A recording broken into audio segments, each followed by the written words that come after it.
Alright, our last topic before we have the test is something called the sample of a population.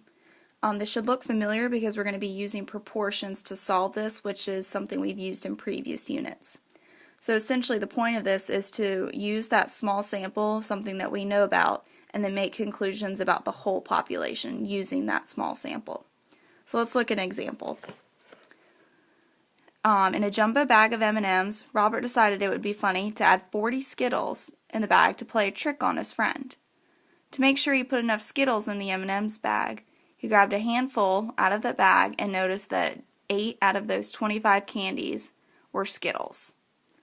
So using that information, we want to know how many M&Ms would he expect to be in the whole bag. So let me draw a little picture just to show you what it is that we're talking about. So if we have a bag of all these M&Ms, the M&Ms will be the ones that are circles. The Skittles will be the ones that are colored in. So we added a few Skittles in to the whole bag of M&Ms. He then grabbed a handful out of all of those and figured out how many Skittles out of the total number of candies there were, and we want to use that to find out how many M&Ms there were. So let's look at the important information that we're given. We know that there are 40 Skittles to begin with. Then we notice that in his little sample that he did, that he got 8 out of 25 were Skittles. So we're going to compare Skittles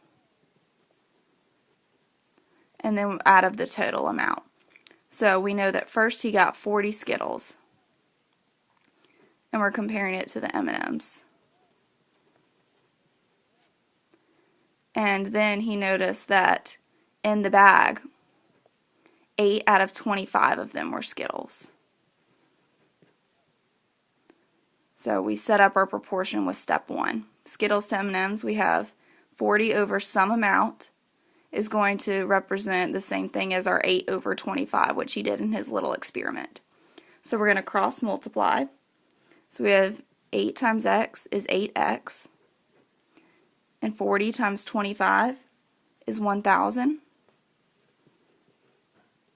Then we're going to solve by dividing both sides by 8, and x is 125. So there should be 125 M&Ms in the bag. So what we just did is use the information that we're given. We'll always have one proportion, one fraction set up here, and then one number on the top. And then we'll be solving for the x on the bottom.